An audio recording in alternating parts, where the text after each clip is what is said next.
A very good morning to all my subscribers, my viewers, the obedient family. Thank you for joining me this morning. The difficulties and the hardship faced by Nigerians continue to increase. And we keep hearing lies and propagandas of things are changing, things are improving. It is very clear this government has nothing to offer to the poor, to Nigerians. It's a government for the rich because their plan is to keep making the rich richer. Most recently, TINUBU sent a proposal to the House of Reps on the issue of the salaries, the increment of the salaries of judicial officers.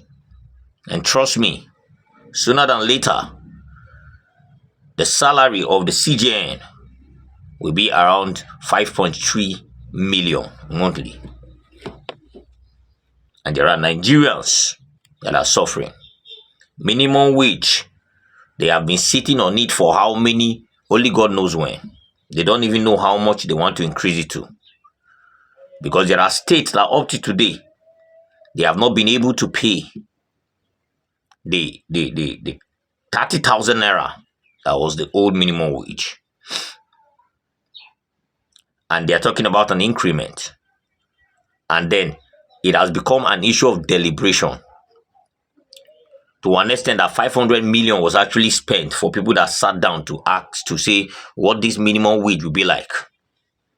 It was even a proposal of 1 billion that was given to TINUBU by Akume, but he reduced it to 500 million just to sit down and say this is how much. But they are paying themselves fat and huge, writing criminalities on the budget, looking for a way of theft. Clearly, they don't have anything to offer, and that is why we have become a total disgrace out there. That even in the US now, they are using us as samples for countries that don't have rule of law. They are using us as samples as countries that have disgraced themselves. I'm going to be showing you that video in a jiffy. And also, I'm going to be showing you one of TINUBU's journalists, real supporter, Ruben Abati, because I used to call him TINUBU's journalist and supporter before, crying out and saying, no, Buhari's government was better than this. Let me show you those videos, then we'll continue. Please watch them. The idea that it is good for the business environment, good for America, to not enforce laws against fraud is just bizarre. That is how it works in Venezuela and in Nigeria and in lots of other places where they do not have rule of law and where there is not counterparty trust in business. That our condition has gone worse. I keep telling people, the way we are going since May 2023, President Buhari that we all criticize to no end, we sit down and be laughing. And they will say, I think they say they can do it. Now let them go and try it now. Because our condition has gotten worse since President Buhari left the saddle. Now I don't feel very comfortable with that. The governance of Nigeria should be improving from government to government. Not that all of us will be engaging in a backward glance and saying, wait a moment. Under Buhari, I thought we were doing better. What are we faced with now? And that's the responsibility for President TINUBU. I'm fine. Now you've seen it, right? That is the condition of the country right now. We are now a laughingstock for people out there. They now make jest of us. They now compare us to things that are terrible. And why? Because we have truly people that don't in any way observe or obey the rule of law. We don't even have a law in the country for the rich. The law is tied down around the poor. And the law they use is oppressive, only to oppress the poor. Only to oppress the downtrodden. Any other thing. And that is why we keep passing through the mess we are passing through. That is why the country, Nigerians are going through the hell they are going through. And these leaders don't care. All they do now is impunity have even taken over the system to an extent that anybody can play any script and nobody cares. We have innocent people dying in the Delta. for crimes that they didn't commit. Military men were dead, and before you know, they are shooting sporadically on human beings that didn't do anything. And we have had that over 50 people that were trying to flee to the bush were killed. I don't know how authentic that information is. They are now sharing rice for bandits. Bandits are now eating better. In fact, they are using rice to tell them, thank you, custom. We carry rice and go and share to bandits and tell them, thank you for the good work.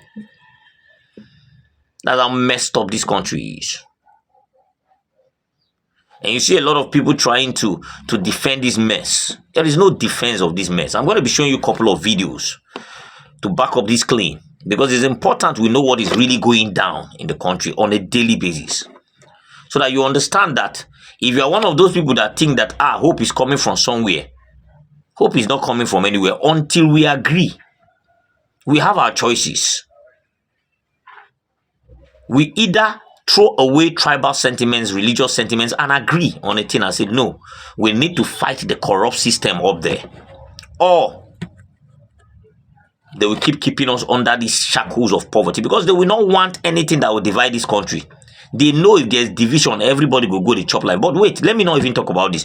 Let me show you stuff, and when I come back, we'll continue. Service offered bandits bags of seized rice to save themselves from the criminals. He told reporters that the operatives had to offer 7 bags of rice to the bandits. Can you imagine? We are not working for only custom. We are working for the nation. And we are working for you people. They are working for us. They are working for us. I sacrifice my life to go to do some to enter the bush where the bandits are. If I tell you last time we have encounter with them, to the extent that they are a little bit friendly with us. Friendly? He said he sacrificed his life. Hey, Jesus. We seized 37 bags of rice. They say, okay, if we are to go, they have to take 7 bags. We give them 7 bags to save our life. So you see the risk I took. One figure. The average GDP per capita of Nigeria since independence, that is more than 60 years now, the average GDP per capita is $2,000. That is a testament of failure. Let us be honest with ourselves. That after 60 years of independence, all we can boast of is this. What will our GDP per capita be in the next 10 to 15 years? That is the question we must answer today. Nigeria is too important to fail. If it fails, we all have failed. Most of all, those of us who have been entrusted with the responsibility to secure our today and tomorrow.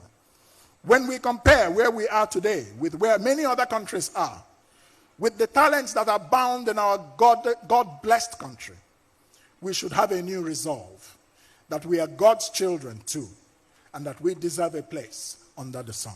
It's time to stop the worship of the God of small things, corruption, tribalism, cronyism, nepotism, mediocrity. This religion is why we are poor and our economy is comatose today.